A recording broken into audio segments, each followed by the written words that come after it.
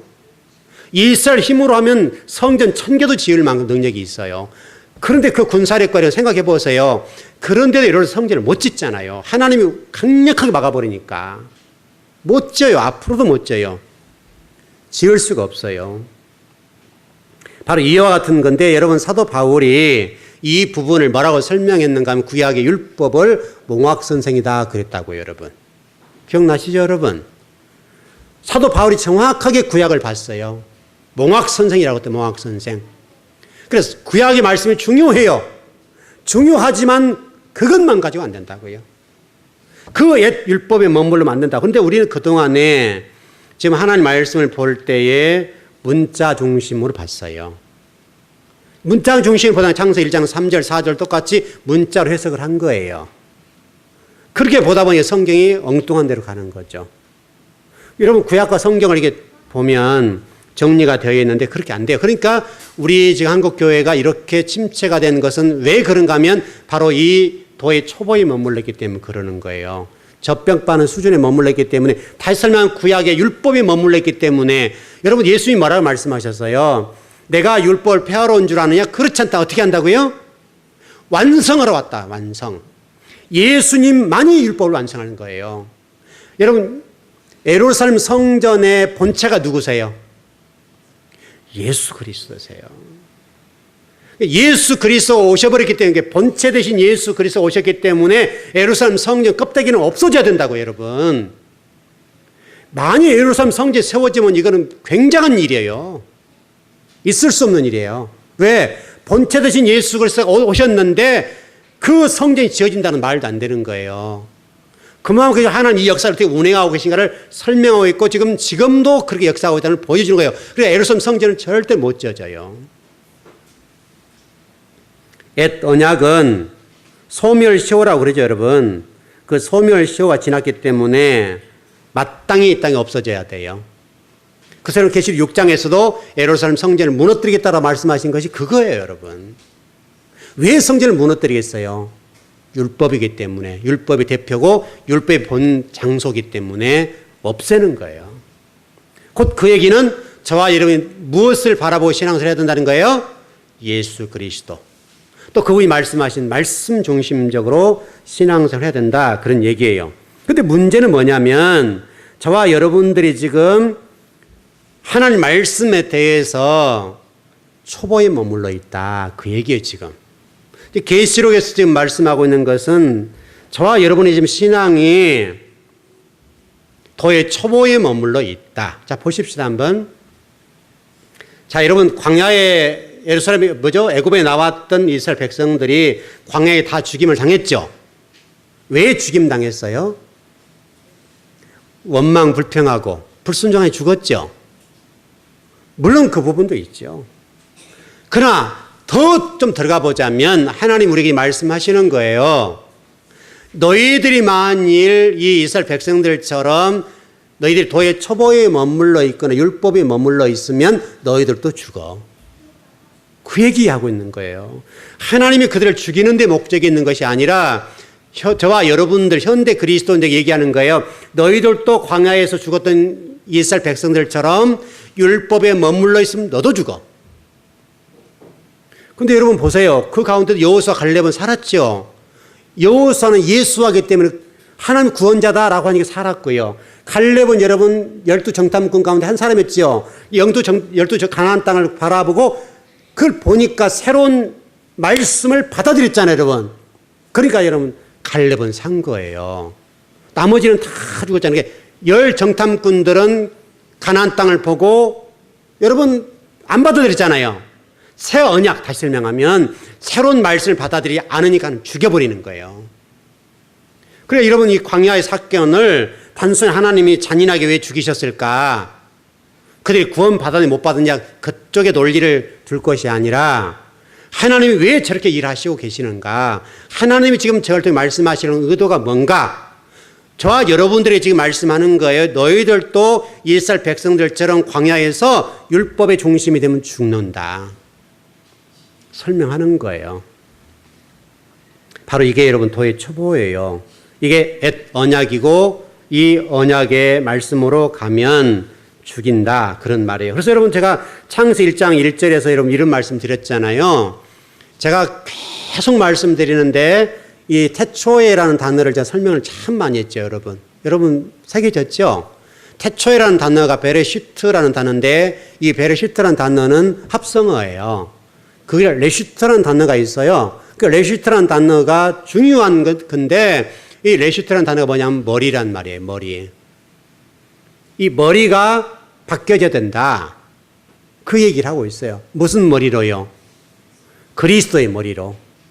그래서 창세기 1장 1절은 무슨 말씀이냐면 하나님의 근본 의도하신 뜻과 계획을 진리 말씀을 배우고 익히고 개간하고 찢어낸 거죠. 찢어내어서 저와 여러분들이 진리 말씀을 완성해 가는 단계까지 가는 것, 그게 저와 여러분들을 이 땅에 보내신 목적이라고요. 그게 창조의 목적이기도 하고 교회를 세우신 목적이기도 하고요. 그 일을 하시겠다는 거예요, 지금.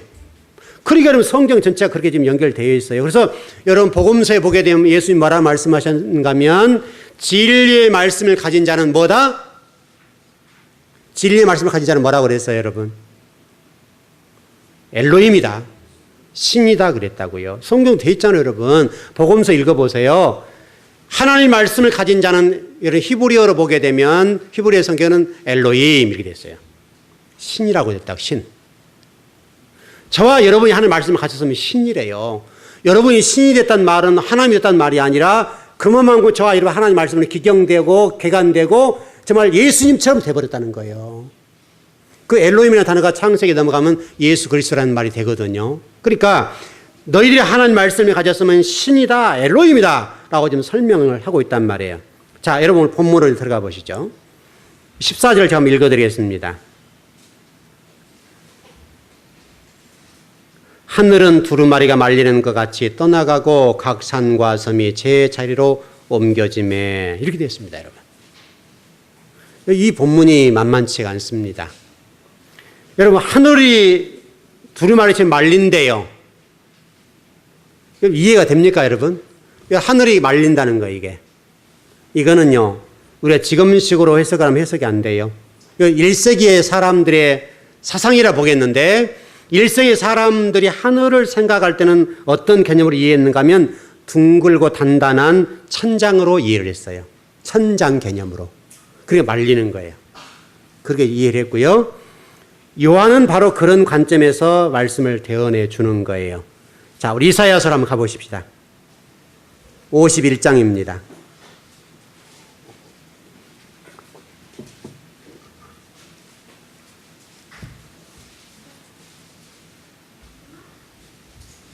비슷한 말씀이 있어요. 이사야서 51장 15절에서 16절입니다.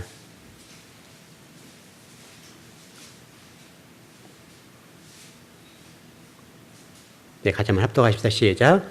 나는 내 하나님 여호와라.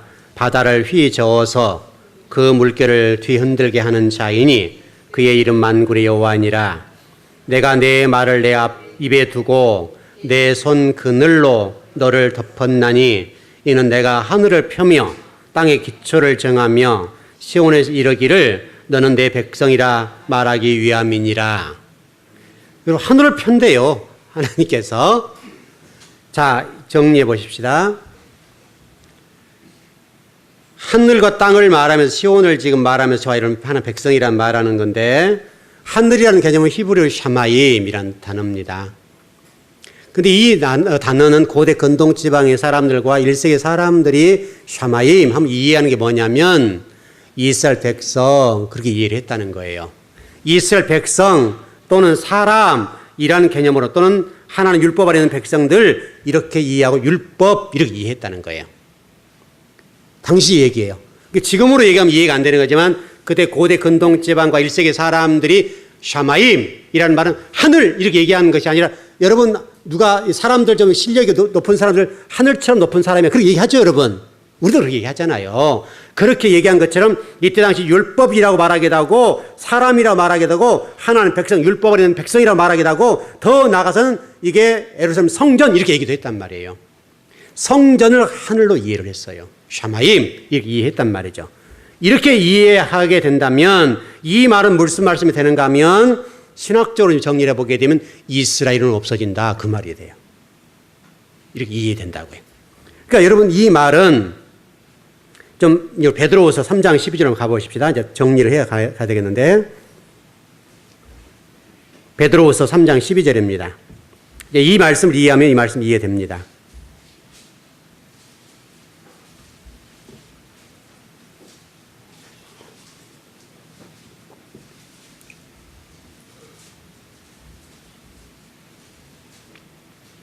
예, 베드로후서 3장 12절. 제가 일전에 조금 공부할 때 가르쳐 드렸는데요. 베드로후서 3장 12절입니다. 율법이 없어진다, 또 이스라엘 없어진다, 뭐 이스라엘 사람이 없어진다, 그런 얘기인데, 또 예루살렘 성전이 무너진다, 그런 얘기입니다. 자, 베드로후서 3장 12절. 예, 시작. 하나님의 날이 임하기를 바라보고 간절히 사모하라. 그날에 하늘이 불에 타서 풀어지고 물질이 뜨거운 불에 녹아지려니와. 여러분 잘 보십시오.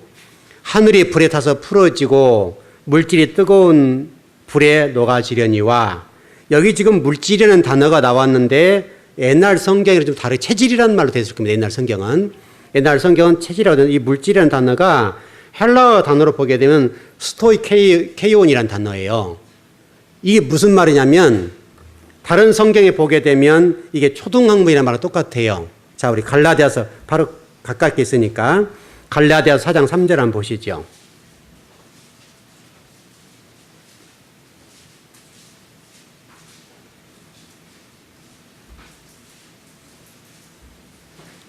갈라디아서 4장 3절입니다.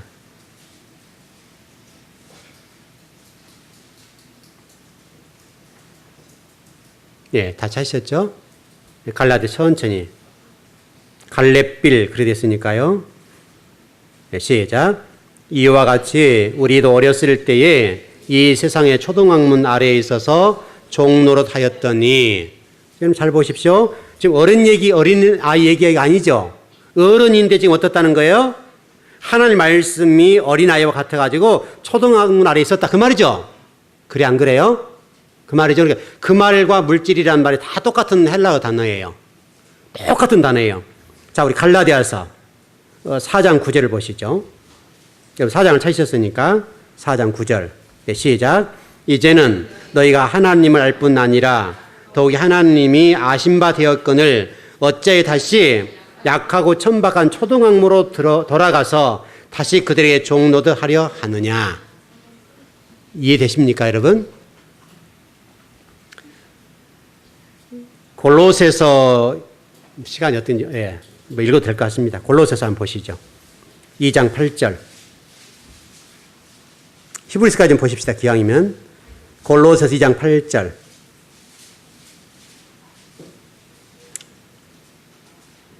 다 찾으셨죠? 시작. 누가 철학과 속된 속임수로 너희를 사로잡을까 주의하라. 이것은 사람의 전통과 세상의 초등학문을 따름이요 그리스도를 따름이 아니니라.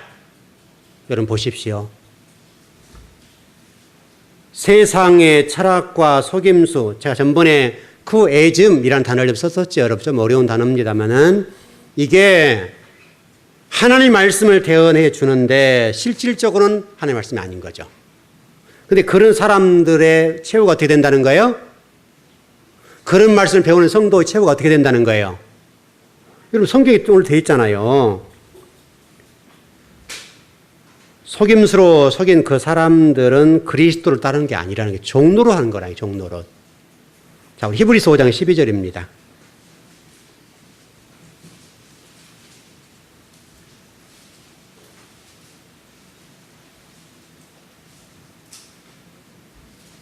히브리서 5장 12절입니다.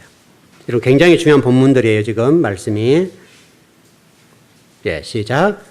때가 오래되었으므로 너희가 마땅히 선생이 되었을 터인데 너희가 다시 하나님의 말씀의 초보에 대하여 누구에게서 가르침을 받아야 할 처지이니 단단한 음식은 못 먹고 젖이나 먹을 자라 되었도다. 자, 이런 얘기죠, 여러분. 신앙생활 30년, 40년, 50년 했어요. 그 정도 됐으면 수준이 어떻게 돼야 돼요? 다른 사람을 가르칠 정도 수준이 됐다고요. 근데 어떻다는 거예요, 지금도? 너 누구에 지금 배우고 있어. 근데 그 앞부분 히브리서 제가 우리 일전에 공부했었습니다만은 너 누구한테 배웠어? 그렇게 됐죠? 네가 누구한테 배웠기에 지금까지도 그렇게 젖병 빠른 수준이니 네가 마땅히 선생이 돼야 될 처지인데 이렇게 신앙생활 오래 하고도 지금도 네가 지금 도의 초보를 배우고 있으니 어떻게 될 거냐 이렇게 말씀하고 있다고 그랬죠, 여러분. 여러분 지금 이렇게 좀 정리를 해보면 하나님은 저와 여러분들의 신앙의 수준을 젖병 빠는 수준이 아니길 원한다는 거예요. 도의 초보에 머물러 있지 않기를 원한다는 거예요. 근데 문제는 뭐냐? 베드로후서나 성경에 보니까 그 초등학문에 있는 것들은 녹아져 본다는 거예요. 없어져 본다는 거예요. 이게 문제예요, 여러분. 하늘이 말린다는 말이 뭐겠어요, 여러분? 하늘이 말린다는 말은 도의 초보에 있는 사람들에 관한 얘기예요. 똑같아요. 성경 일관되게 도의 초보에 머물러 있고 신앙생활을 오래 했는데 여전히 수준이 떨어진 초등학문에 머물러 있거나 젖병 빠는 수준에 머물러 있어서 그 수준에 머물러 있는 사람은 하늘이 말리는 것처럼 말려버릴 것이다. 다시 설명하면 심판의 대상이 된다는 거예요. 그게 무서운 말이에요, 사실은요. 그러니까 여러분 생각은 이제 그렇게 되냐면 목사님이 그렇게 가르쳐주면 어떻게 해요? 이래서 우리 교회는 어떤지 수준이 어떤지 모르겠는데 일반적인 교회에서 이렇게 배운 성도들 입장에 볼 때 목사님 우리가 죄가 아니잖아요. 우리 목사님 가르친 날 배웠기 때문에 내가 무슨 문제예요? 그렇게 답변할 수 있잖아요. 그래서 지난주 설교가 뭐였어요? 그렇게 말씀을 가르치는 주의 종들을 어떻게 한다는 거예요?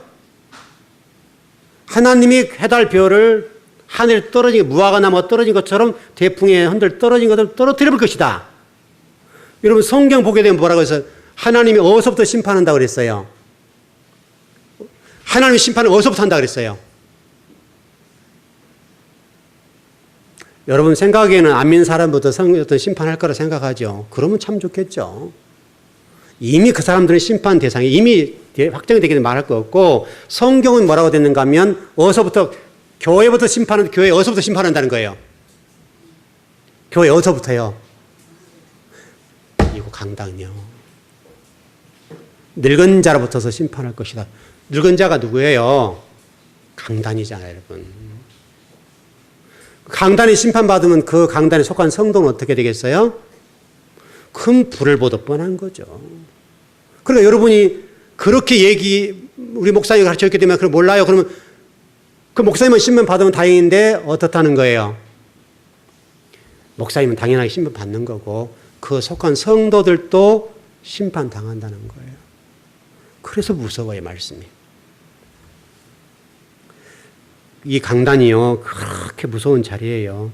여러분 생각하기에는 목사님 신학에서 설교하신 건 뭐 괜찮겠지. 아니요, 무서운 자리예요. 여러분의 영혼을 죽이고 살릴 수가 있기 때문에 그 영혼들, 맡겨진 영혼들을 살리고 죽이냐에 따라서 그 목회자가 심판의 대상이 될 수가 있다는 거예요. 일평생 하나님의 주의 종으로 헌신하고 충성했다 할지라도 성도 영혼들을 죽여버리면 당연하게 주의 종도 심판 대상이라는 거예요. 먼저는 주의 종이 심판 대상. 성경에 분명히 대해서 성전 이 늙은 종으로부터서 이 강단부터 심판이 들어온다고요. 그리고 성도를 심판하고 세상으로 나가는 거예요. 여러분 그래서 무서워요, 말씀이. 여러분 그렇기 때문에 여러분 말씀에 초보에 머물러 있어버리면 여러분들의 신앙생활 20년, 30년, 40년, 50년 한 게 중요한 것이 아니라 말씀에 초보에 머물러 있으면 하나님이 앳 하늘, 앳 율법 그런 말아버린다는 거예요. 녹여버린다. 체질 뜨거운 불처럼 녹여버리겠다. 심판해버리겠다는 거예요. 그러니까 이미 계시록 말씀을 통해서 지금 말씀하는 거예요. 여러분 계시록 6번째 인을 떼는 작업이잖아요. 6번째 인을 떼고 7번째 인을 뗄 때는 구원사가 펼쳐지죠, 여러분. 중간 계시라고 그랬잖아요, 여러분. 제가 설명드릴 때 본 계시인데 지금 6번째 인까지 때리면 본 계시예요. 하나님 심판이 올 때예요. 심판이 오는 말씀을 선포하잖아요, 그러니까. 근데 6번째, 7번째 여러분 텀이 있죠. 그 기간 동안은 중간 계시가 되어서 복음을 전해준다고. 다시 그 말씀을 들었던 영혼들이 회개하는 영혼이 생길 거 아니에요. 그 영혼들을 뽑아내는 거예요. 그 작업이. 그래서 성경을 읽어보세요. 6번째, 7번째는 텀이 길어요. 이게 중간 계시예요. 그래서 그러니까 심판 중에 구원이에요.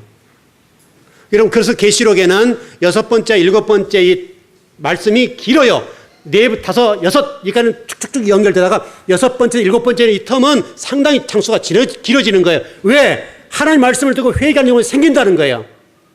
그 회개가 생길 때 그 영혼을 구원해 주겠다라고 하는 것이 6번째, 7번째 말씀이다. 그래서 인, 나팔, 대접할 때 인과 나팔을 되는 그 시점이 딱 출발된 시점이 이렇게 텀이 있는 거예요.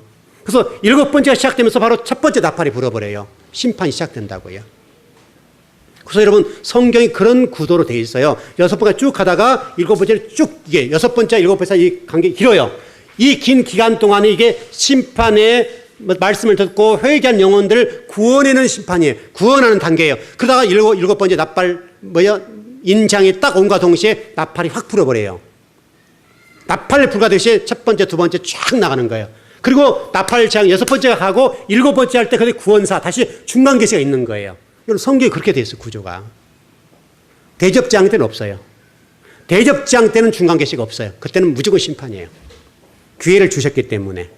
그래서 말씀이 무서워요. 그래서 우리가 지금 이 계시록을 듣는 복음이라고 그러죠, 여러분. 여러분이 이 말씀을 듣고 아, 신앙생활 이게 대충 하면 안 되겠구나. 말씀 부지를 알아야 되겠네. 그거 한 말씀하고 싶은 거예요. 여러분이 이 말씀을 듣고 야, 말씀 이게 대충 하면 안 되겠네. 신앙생활 대충 하면 안 되겠네. 그거 말씀해 주시는 거예요, 지금. 이 말씀을 듣고도 여러분 많이 심판을 당한다면 할 말이 있어요, 없어요? 그건 없는 거예요. 왜? 하나님이 말씀하실 거예요. 너 주의 종, 그 변주섭이라는 그 목사에게 내가 몇 월 며칠 몇째 주 2016년 7월 오늘 며칠이에요? 3일? 3일. 그 지금 11시 지금 45분입니다. 11시 45분에 내가 그 종을 통해 말했다. 틀림없는 사실이에요, 여러분. 여러분이 하나의 변명 못해요. 그러니까 여러분들이 지금 신앙생활이요. 대충 물론 우리 교회 성도들은 그렇게 한 분은 안 계십니다만은 여러분에게는 그건 복이겠죠. 신앙생활 잘해왔구나. 구원이겠죠. 그러나 그동안에 그렇게 살지 못했던 성도들에게는 이 말씀을 듣는 순간에, 왜냐하면 이 말씀을 여러분만 듣는 것이 아니라 우리 이 말씀이 유튜브를 통해서 전 세계적으로 퍼져나가잖아요. 이 말씀을 혹시라도 어떤 성도를 듣는다면 그 성도도 영원히 살아나면 될 거 아니에요. 그러면 그 성도들은 복인 거죠. 그래서 오늘 본문의 말씀은 본계시로 하늘이 말리는 것처럼 도의 초모에 있고 초등학문에 있는 영혼들에 관해서 경고의 메시지입니다. 그러나 여러분에게는 어떤 메시지인가 하면 힘들게 왔지만 잘 왔네. 위안이 될 말씀이고 위로가 되는 말씀이라는 거예요. 평화가 되는 말씀이라는 거예요.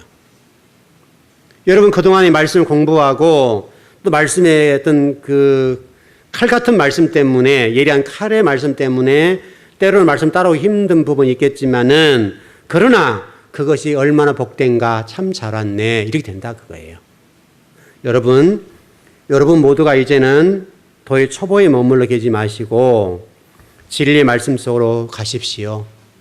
속히 가십시오. 그리고 이 심판의 날에 여러분들이 모두 구원받는 은혜가 있었으면 좋겠어요. 그 복을 받으라고 오늘 저를 통해서 이렇게 말씀을 전하는 거예요. 기회를 주신 거예요. 그 복을 꼭 받으시기 바랍니다. 기도하겠습니다.